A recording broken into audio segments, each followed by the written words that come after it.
made more transparent in its operations, and you served on the Alliance of School Board.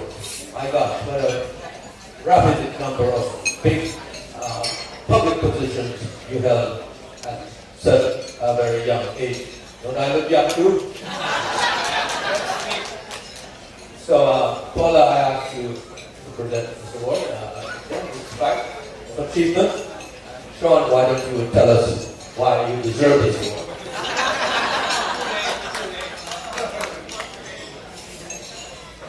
Well, first of all, thank you very much, Dr. Low, for that incredible introduction, and thank you very much for presenting me with that award.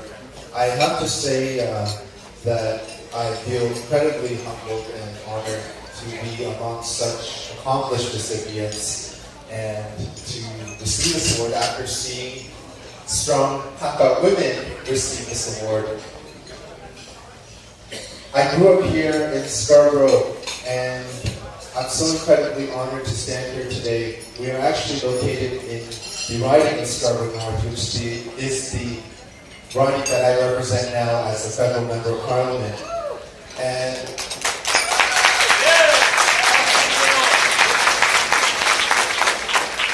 And I want to tell you, when I was growing up here in North Scarborough, it looked very different.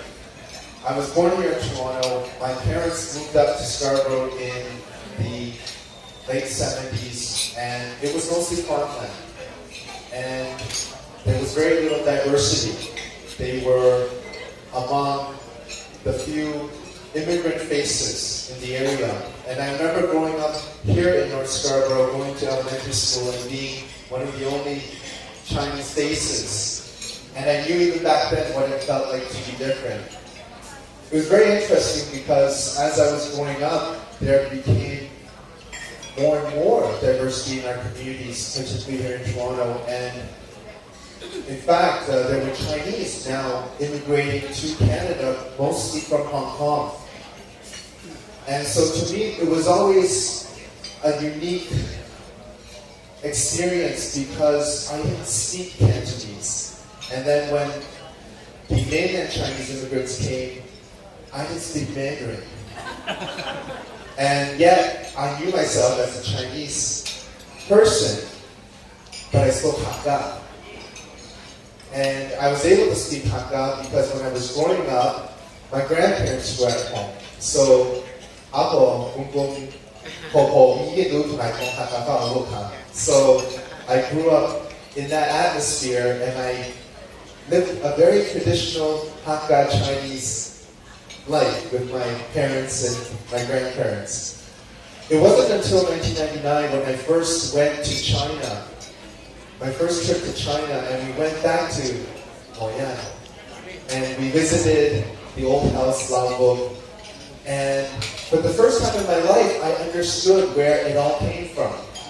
Because in Moyan, I think she's Hongguan, Hui Set Yong Tofu, Hui Set Nigawan, Hui Set Vian.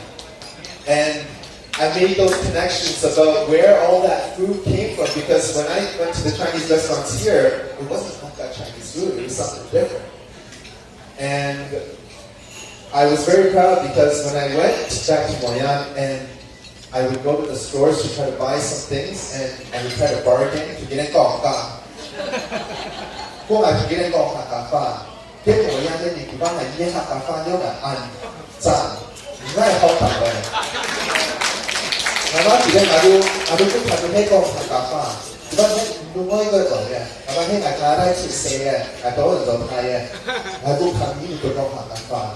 And in fact, they said to me, your Hakka is so pure that I felt very proud. My parents were born and raised in Kolkata, India. So, like Winnie, I am also Hakka Indian Chinese. And my grandparents were originally from Asia.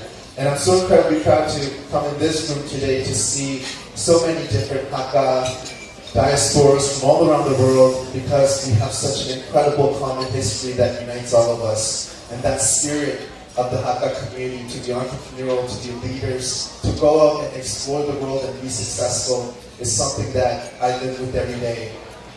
I'll wrap up very quickly by giving an appropriate shout out to a couple of the Hakka organizations, Yinfa, Hakka Tibuan Hoea, and Hakka Youth Association, Robert Yap, the past president, Bill Sutton, the president. I have to say, when I ran for parliament, the Hakka community came out in such incredible amounts of support, and Robert Yap, past president of Hakka Youth Association, was in fact our riding president. I just want to say a big thank you to all of you, because I wouldn't be here without your incredible support. And I really do hope that we can continue to inspire that next generation of Hakka members. Thank you very much. Go back.